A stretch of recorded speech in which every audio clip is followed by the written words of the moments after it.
लोकसभा चुनाव की सियासी तस्वीर साफ हो गई है। जबलपुर संसदीय सीट पर 8वीं बार बीजेपी पार्टी काबिज हुई है। बीजेपी के प्रत्याशी आशीष दुबे ने अपने निकटतम प्रतिद्वंदी कांग्रेस प्रत्याशी दिनेश यादव को 4,87,000 से ज्यादा वोटों से हराया है और इस दौरान बीजेपी समर्थकों में जश्न का माहौल है। लोक निर्माण मंत्री राकेश सिंह ने भी जनता का धन्यवाद किया। वहीं जीत का परचम लहराने वाले विजय प्रत्याशी आशीष दुबे ने कहा कि जबलपुर की जनता ने एक बार फिर पीएम मोदी और बीजेपी पर भरोसा जताया है और जनता को आश्वस्त करते उन्होंने कहा कि विकसित और सुंदर जबलपुर बनाने की दिशा में काम किया जाएगा।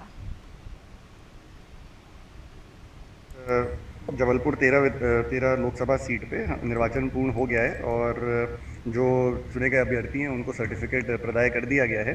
आज के जो निर्वाचन है उसकी संक्षिप्त जानकारी मैं आपको दे देता हूँ कि टोटल जितने भी वोट डले थे उनकी संख्या 11,55,099 थी। जो मत सही पाए गए थे और जिनकी गणना की गई है उन मतों में जो सबसे अधिक वोट मिले हैं वो भारतीय जनता पार्टी के श्री आशीष दुबे जिन्हें 7,87,900 मत मिले हैं और जो द्वितीय स्थान पर हैं वो इंडियन नेशनल कांग्रेस के दिनेश यादव जिन्हें 3,02,553 वोट मिले हैं।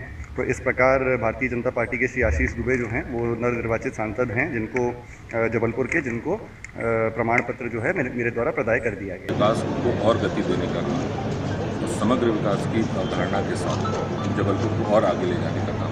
जबलपुर बीजेपी का गढ़ है। सीएम ने भी आपकी जीत पे बधाई अभी पोस्ट की है फेसबुक पर। कार्यकर्ताओं में एक नया जोश और देखने को मिल रहा है।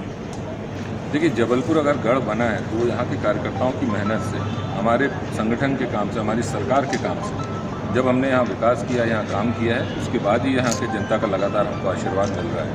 इसलिए इसमें मैं सभी को आभार ज्ञापित करता हूँ, हमारे भारतीय जनता पार्टी के कार्यकर्ताओं का, हमारी सरकार के कामों का, इन सभी के और तब हमारे को इस जनता ने आशीर्वाद। बीजेपी ने लक्ष्य रखा था मध्य प्रदेश की 29 सीटें, 29 की 29 सीटें जीती हैं बीजेपी। अपना लक्ष्य पूरा किया है। आप लोगों से हमने पहले ही कहा था कि हम इस बार 29 में 29 सीटें। हम जनता के प्रति आभार प्रकट करते हैं, जनता के ऋणी हैं।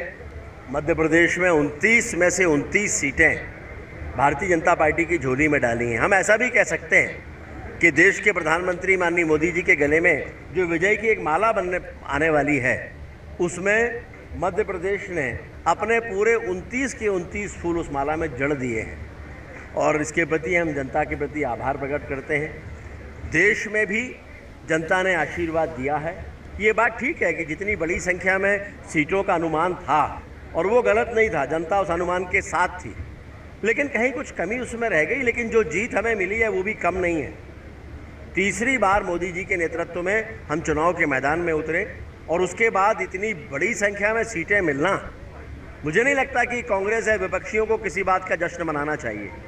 वो केवल इस बात पर खुश हैं कि भारतीय जनता पार्टी की सीटें कम हुई हैं तो उन्हें बार बार खुश होते रहना चाहिए, लेकिन उनकी अपनी सीटों में जो बढ़ोतरी हुई है क्या वो सरकार बनाने का अवसर उन्हें दे सकती है?